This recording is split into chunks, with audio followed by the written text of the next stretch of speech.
One thing of note, this episode does discuss suicide, so listener discretion advised. If you or someone you know is struggling and or suicidal, please remember the suicide hotline 988. The reason that we continue to do the free hoodies is because our first Valentine hoodie that we gave out, a couple days later, I got a call at 6 a.m. I'm like, what? And it was a kid, and he said, I just want you to know you saved my life last night. I said, what are you talking about? This is a kid who he's one of those kids you just don't think. I said, yeah, I was in the dark. I was in the deep. I have never experienced anything like what I experienced at 3 this morning. And I had my hoodie on. And I kept reading it and reading it and reading it. And I knew that I would break your heart if I died. And so here I am. And I wanted to call you this morning and let you know I'm still here. And I'm like, thank you. Okay. I mean, that story is now 4 years old, but it has set the tone for us. Hello, and welcome to the DCSD Notebook Parent University podcast, where we partner with families to support the whole child, both in and out of the classroom. I'm Amy Pfister, the Community Relations Coordinator here for DCSD, and today we're talking about something that's on a lot of parents' minds right now, I know mine included, how we can help and support our kiddos build confidence, resilience, and a strong sense of well-being, sometimes when they're not in the classroom. Joining us today is Amy Mays, the founder of Happy Crew, which is a Douglas County organization dedicated to helping kids and families develop the skills they need to thrive emotionally and socially while providing a safe space for kiddos. Amy brings such a thoughtful and uplifting approach to this work, and today we're talking about the mission behind Happy Crew and how they're supporting kiddos in our community in some simple and practical ways that families can also reinforce these skills at home. Amy, we are so glad you're here today. I love you so much already as a fellow Amy. As a fellow Amy. So let's get right to it and start with your story. Can you tell us a little bit about yourself and what led you to start the Happy Crew? Thank you. Thank you for having me here today. I'm really honored to be sitting across the table from you, number one. I have been working with teenagers for about 40 years, and I think they are the coolest people on the planet. I really do. I think they are amazing. I think they always usher in the future.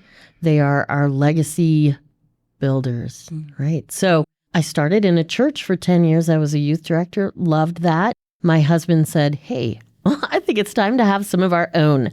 And so I did not feel equipped to do both of those jobs well. So church was going through a great transition. And I said, yeah, add a youth director to your leadership team. Thank you for everything. I'm going to go have my own kids now. Mm-hmm.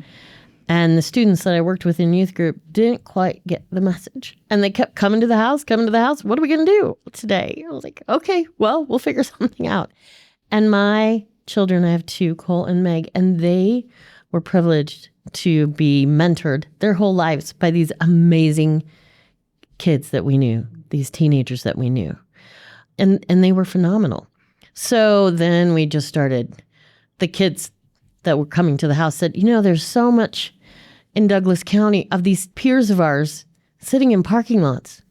There's got to be something better than sitting in a parking lot on a Friday night. So we started putting together some little random things. And then we fell into Battle of the Bands. And so for 7 summers, we were able to produce a Battle of the Bands. And Isaac Slade from the Fray was our judge. And he, the kids they loved him. They learned so much from him. He was patient with them. He was engaged with them. And then we, cap the summer off with a big event at the Gothic Theater and have the judges and award the big finalist. And it was a hoot. It was just a riot. And then Isaac decided to move to Washington. So how dare he? And so then we did middle school for a couple of years because my kids were in middle school. And we did all our auditions at Wahoo's Fish Taco. Shout out to Wahoo's. And we just kept going there once a week through the school year with the middle school crowd. And we just put them in rooms with mentors, some really cool 23-year-olds. They played Wii, they did all kinds of stuff, and they just were seen, heard, They knew they belonged and that they mattered. Then my kids entered high school, and then we had 8 suicides in Douglas County in 1 year. 2 from Castleview, 2 from Douglas County High School, and 4 from Chaparral. The last boy to die by suicide at Chaparral, Kobe Stevens. And he was the guy at Chaparral. He was an awesome football player, awesome lacrosse player. I mean, there wasn't anybody in the school that wasn't like, Kobe, And when he died by suicide, the shockwave went through the lacrosse team, obviously. And one of the moms of one of the players was on my board at that time. And she said, Amy, will you come in and talk to these kids? And I said, yeah. So we started meeting every week and just talking about how you feeling, how you doing, and the questions were very valid. Like, how could we not have known? How could you have known? We've made it so difficult to say I'm having a hard time, especially when you're the star of the school and you're carrying everything on your back. So we just started meeting and talking about all kinds of emotions. And it's okay. It's okay. And how are we going to move forward from this and carry it with honor and with a mission to not have it happen again? So then the students created, we did a candy bar campaign for 3 semesters where we handed out full-size candy bars in the hall at Chaparral High School with a big You Matter sticker on it. I'm telling you, those kids were the most popular kids in the school. And it was great. And we went through $7,000 worth of candy bars in 3 semesters. And I was like, you guys, this is great. We need to figure something else out. So about that same time, we started meeting at my house every week. And for 10 years, we met at my house every Monday night. And instead of candy bars, we gave out stickers. So stickers, are less expensive. And they put them on their water bottles. And they put them on their iPads or whatever. And teachers put them on their doors or, they just stick around. The message that you matter, you belong sticks around. So that is how we started meeting every Monday night. And we did that for 10 years at my house. And my husband was amazing. And he went upstairs to our room with the dogs. And we filled the house up. And, we started with about 20 kids and we ended with about 80, 90. And they were meeting in their small groups on the stairway. And so I'm like, well, something has to happen. And the ARPA grant came through. And then that's how we ended up where we are now, which is at Happy Crew Coffee House. Yeah. Can you, so many thoughts on that. Just 80 teenagers in your house. Your husband is a saint. The thought of that's crazy. But to have 80 kids in your house, that really speaks to the need for a group like Happy Crew. Yeah. Right? I mean, that's a big group. That was a big group. Yeah. And you know what? They owned it. They knew it was theirs. All that time, nothing was ever broken. One lampshade was tipped over once when they were, having fun. It put it back on. Everything's fine. My neighbors loved them. Even now, my neighbors will say to me, man, we miss the energy on Monday nights. Wish the kids could come back for a while. Oh, I love that. It was amazing. Well, yeah. So for a family who might not be familiar with Happy Crew, can you talk a little bit about what is Happy Crew? What does that mean? Yeah, Happy Crew. We're happy to be your crew. Every person, particularly our teenage communities, but really everybody, needs a place to matter and belong. A place where they just walk in and know, I'm welcome here. This is my third space. This is my home away from home. And so we meet on Monday nights from 7 to 8. We have dinner together. And then we break up into random small groups. So the kids get different name tags when they walk in the door. They're all identified in a certain group. And we do that so that you're not sitting next to your best friend, because everybody deserves a chance to know you. So meet some new people, spend some time, half an hour, getting to know some new people. And then they sit in their small groups. They do some random, they pull questions from a question deck. They kind of get on a same page or, hey, we can talk to each other. Then they launch into a mental health and wellness tool for half an hour. And during that half an hour training, they get a community service 30 minutes because they're learning. And then they get a sticker to hand out in the halls to invite other kids to come. Because it's easier if I see someone that doesn't look like they're having the best day to say, hey, I just want to give you this sticker. We're from a Happy Group. Come stop by anytime. Rather than just approach them and say, are you okay? Yeah. So we give them that sticker as a vehicle. Then they go home and we do it all over again. Yeah. And just for people who may not be familiar with it, this is completely free. Yes. There's no sign up involved. Yes. A student can just show up on a Monday night and have dinner for free. Yes. We'll fit them in. And big shout out to Crinelli's. They give us dinner once a month for 100 kids. Wow. They're so great. And they've been doing that for a number of years. Yeah. Wow. That's amazing. Absolutely amazing. And this is located in Lone Tree. And, and again, for anyone listening, we'll put all of this in the show notes, but it's also a coffee shop. Yes. Right? Can you speak a little bit about that model? We always wanted to have a coffee shop so that, number one, we could build community for adults, that they would have a place where they knew this is safe for me. This is home. I can go in and do my, work here in the shop and then lend themselves to building the teen community as well. So the profits from the shop go to building Happy Crew and running all the programs. The model is you can purchase a membership to the coffee shop for $50, $100, or $200 a month. You can become a member, and then those dollars become credits to your account. So you go in and get coffee.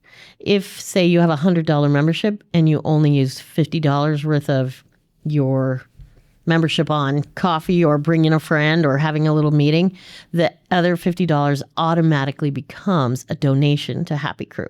And you'll get a tax deductible receipt for that at the end of every month.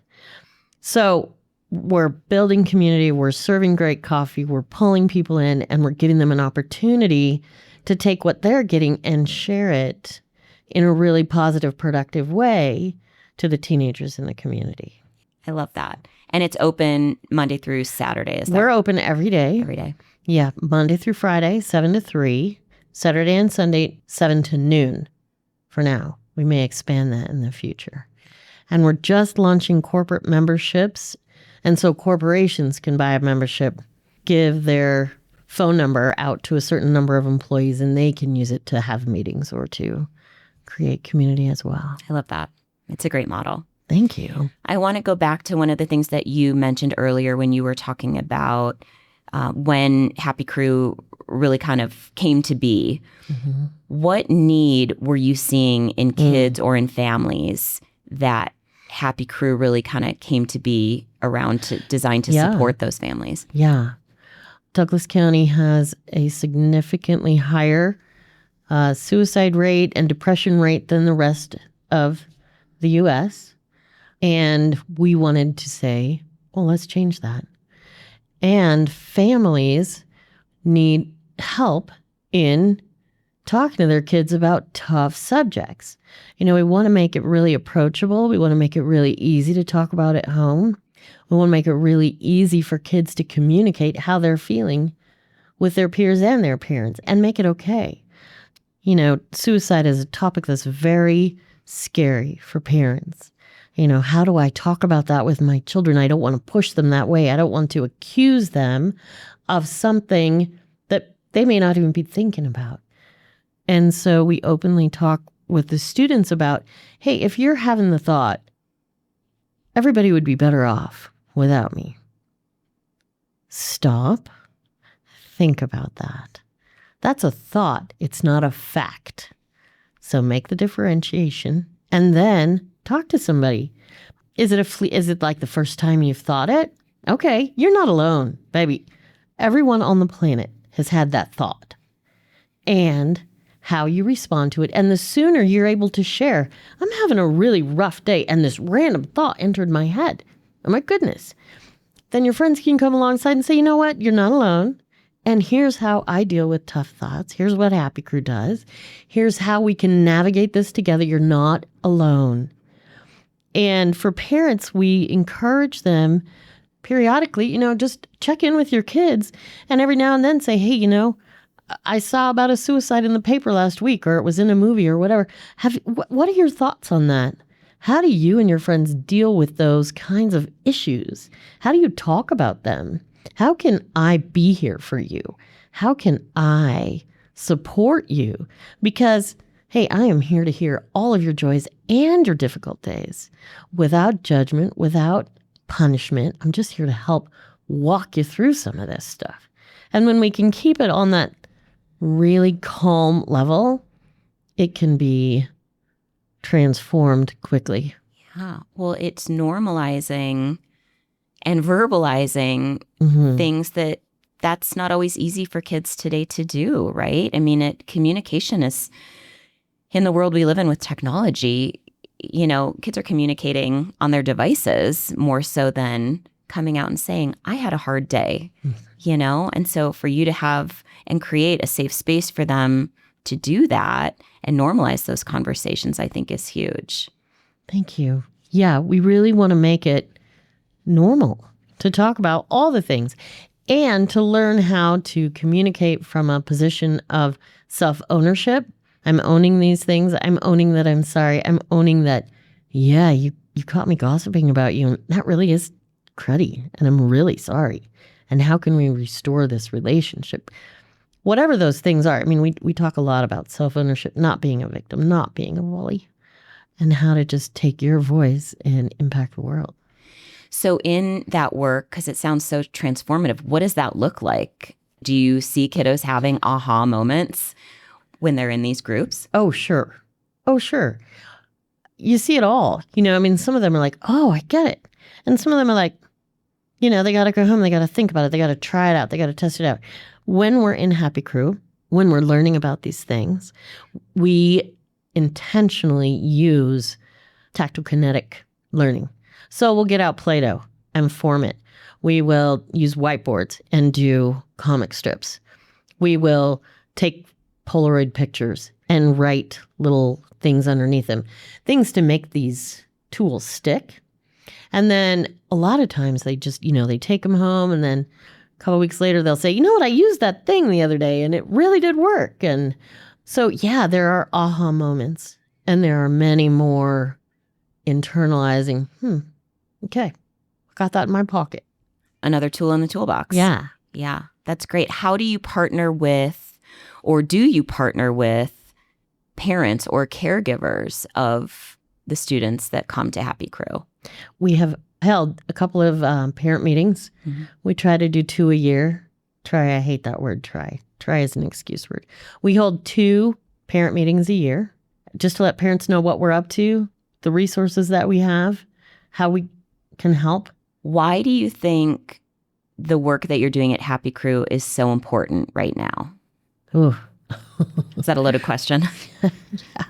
I think it's important to build community, because when you're in community and when you belong and when people have your back, when we suffer all those crazy things that everybody does, it's a whole lot easier to talk about and learn from and deal with. And when you have a group around you to turn, oh my gosh, I got an F on that test, and now I'm spiraling because I know I'm never going to get into college, and now I'm spiraling even further. I'm going to be a bum on the street, and now I'm spiraling even further.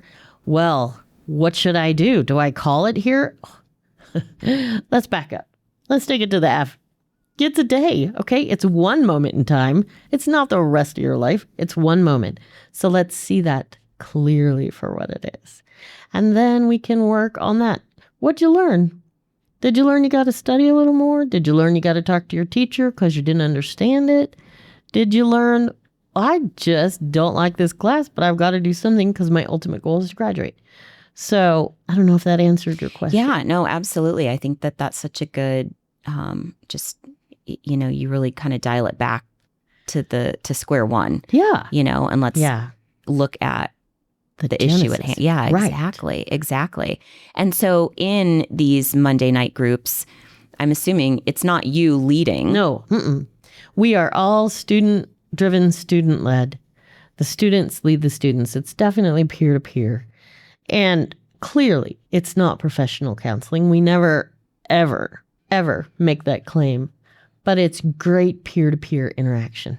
So the student leaders will, we meet once a quarter, but every Monday we meet. And then on Tuesday, I will send them out a plan for the following Monday. Okay, we're going to talk about anxiety and how increasing your perspective really can impact anxiety. And here are the 3 points to cover. And then by Saturday, they will send me back, hey, here's how me and my team leader are going to cover this particular subject. This is what we're going to use. This is how we're going to lead the discussion. So that on Monday night, when we all meet prior to students coming in, everybody's on the same page. They know what they're doing. They pack up their we have these little baskets. They pack them up, take them to their assigned tables, and they're ready to go with their groups. So it's all peer-to-peer. On Monday nights, I just walk around and pick up trash.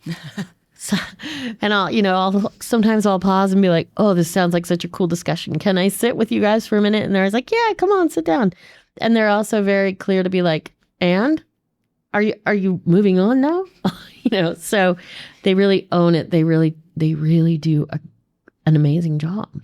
I love that so much that it is peer-to-peer, because I think that probably, kids want to hear from their peers, right? Yeah. Not necessarily us adults. We're antiquated and irrelevant. How does somebody become a peer leader? Okay, if you want to be a leader, right now we're taking names for kids that want to be leaders. And then I'll sit down with them at the end of the school year and say, okay, here's the summer schedule of our leadership trainings, and we'll talk about how do you lead a group?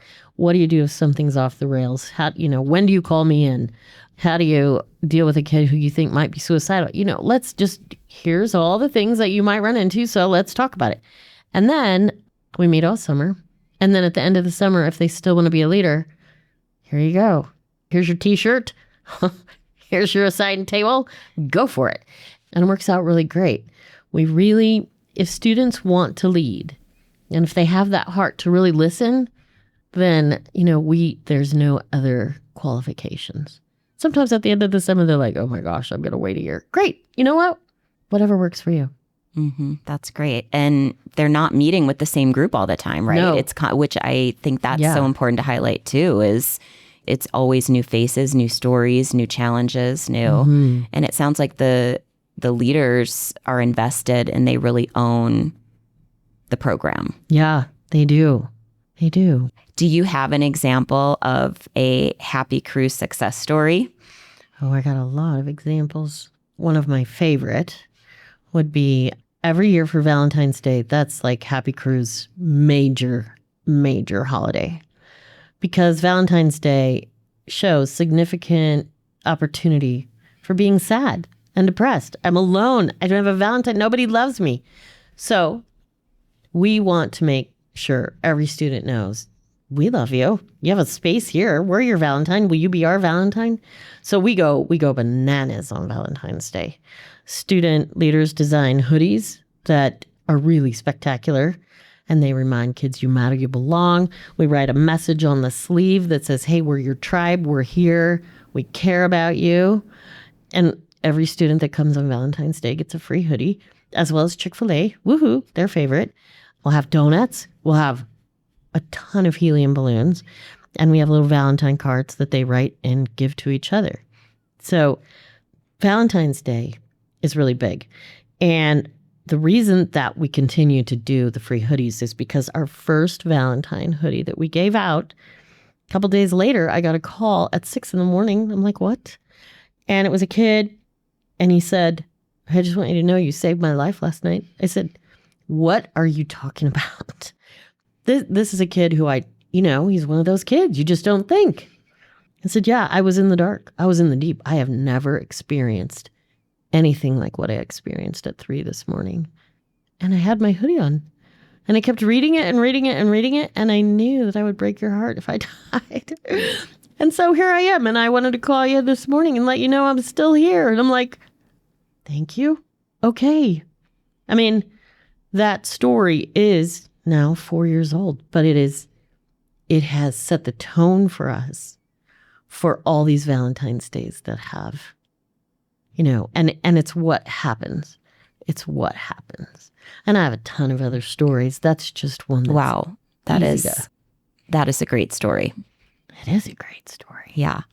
I mean, I don't want to say I love that, but I love that, I mean, that really speaks to the impact. And yeah. Do you have maybe a strategy or I guess a suggestion for a family who might be thinking, gosh, my kiddo seems, they're shutting down a little bit, or they're more quiet than normal, or I sense that they're going through something and I don't know how to help them, or I don't know how to best support them. What advice might you give to a parent who might be experiencing that?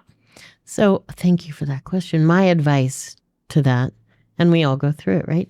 My advice is to own it, just to say, hey, baby, things just seem off to me.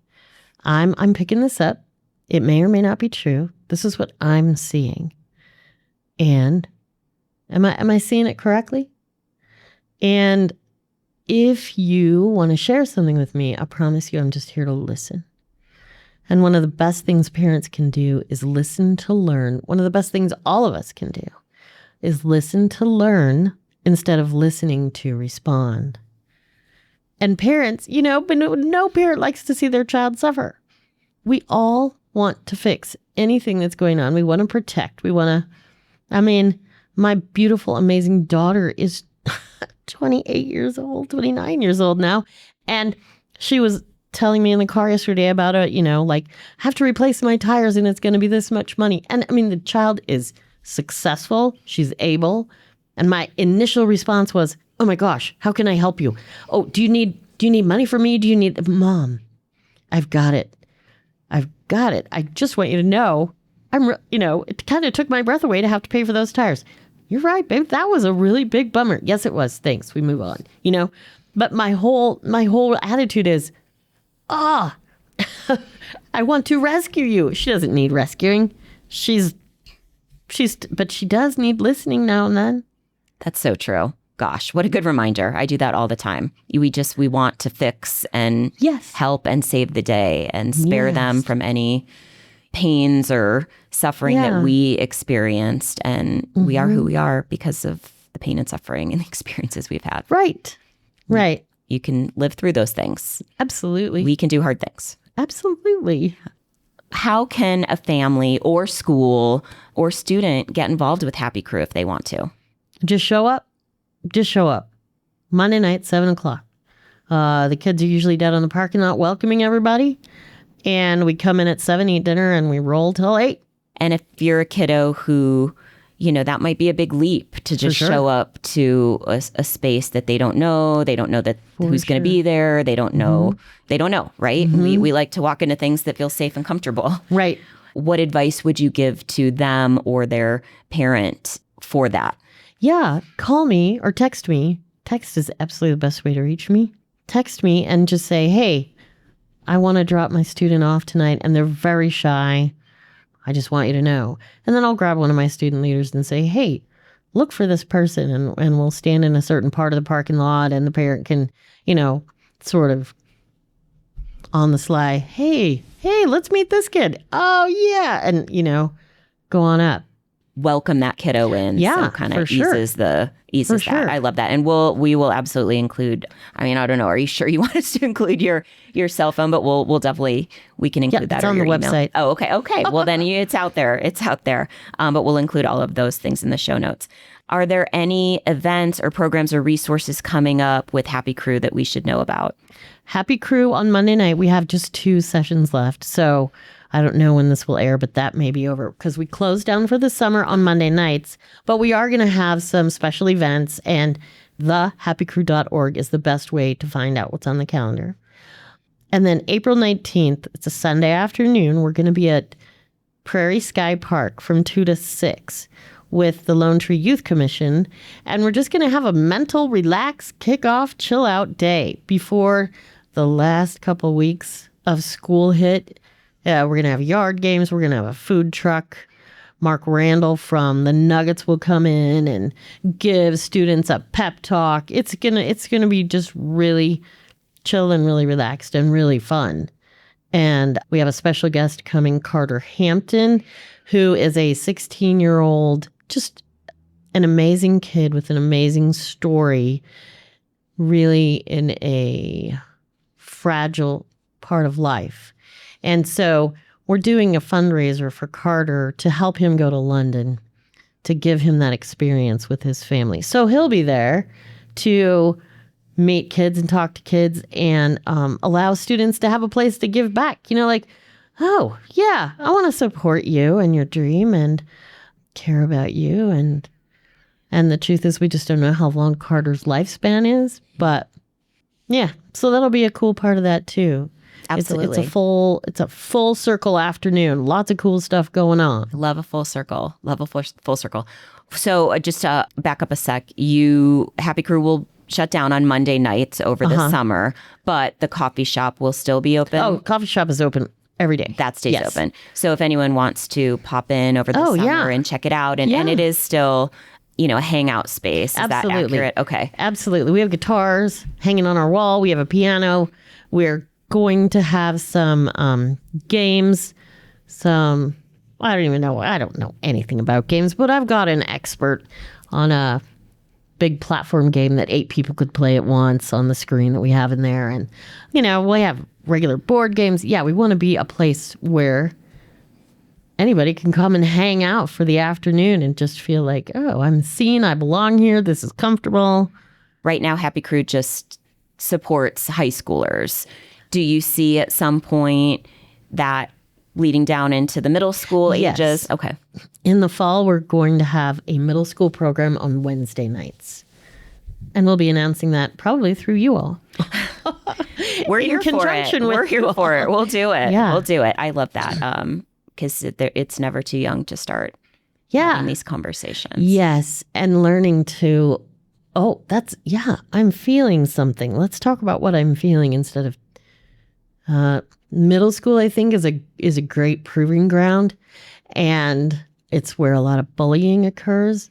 And I'm not sure kids wake up in the morning intending to be bullies, but I think all the parameters at school, all the comparison, all the need to be, rising above the fray, bullying can seem like a really easy way to get there. Yeah. Well, and hormones and puberty and just all of the changes that are happening during that chapter of life as a parent of a current middle schooler. Yes. Yeah. All of the things. So it's a cocktail of all the things. So that's great that you'll have a middle school program. I think that will be, just a great thing for our kiddos. I want to be mindful of your time. So I just have a couple questions I was going to ask you. If there is one takeaway that you want every parent listening today to remember, what would it be? Listen with your whole heart. Listen to learn instead of to respond. Listening opens the door. And the more you can listen and actively listen, the stronger communication gets and the more safety is built. So if your son or daughter says, I am really sad, it's so easy to want to say, why are you sad? What's going on? Oh, you're sad. That's a tough place to be. You want to talk about sad? Or do you want me to just stand here and be with you? Thanks for telling me that you're sad. I know that might have been hard. Huge difference. Absolutely. And it sounds so easy when you say it to hear that, like, yeah, that's not that hard. We can do that. But in the moment, it is so hard. Yes, it is. It is so hard. So yes, good reminder. Listen. Yeah. What gives you hope right now when it comes to kids in our community? Oh, watching them create the future, watching them have ideas about how to not be afraid of AI. Oh, hey, no, but you know what? This is how it can be useful. And maybe medically it will expand all these doors. And I want to go to school and figure out how to use it and, heal people. Or I want to go to school and figure out how to use AI to create film or all these things. They're so creative, and they take all these new technologies, all these new advances that sometimes as adults can make us go, oh my gosh, we're being taken over by robots. And they take that and they say, oh, heck no, this is a new technology. I'm going to harness it. I'm going to use it. Look what I can build. And that gives me so much hope. And the fact that they're learning how to communicate and how to cooperate and how to collaborate at an early age is just so incredible. Yeah. And I love that. Those are life skills, right? Yes. Yeah. Yeah. And we have had Happy Crew kids that have, gone through Happy Crew, gone to college, used all the tools. They'll call me and say, hey, I've been working for a couple of years, and yesterday I was able to really deploy this tool with my coworker, and we got through this what could have been a really rough conversation pretty smoothly. Sweet. That is awesome. Well, I just thank you for all of the work that you're doing in our community. I think the Happy Crew is it's so happy. It really, you have the perfect name. It is a cup filler for sure. So thank you for all the work that you're doing. Thank you for being here, sharing your insight and your heart with our community. I just think this is such a meaningful conversation. And for our listeners, if there's one takeaway today, it's that supporting our kids' emotional well-being doesn't have to be complicated. Small, intentional, listening moments of connection can make a big difference. If you'd like to learn more about Happy Crew or get involved, we'll include the links and resources in our show notes. As always, you can find more tools, resources, and upcoming Parent University sessions through our DCSD Parent University website and right here on our podcast. We're here to support you in every step of the way. Thanks for listening. Thanks, Amy, for being here. Thank you. We'll see you next time.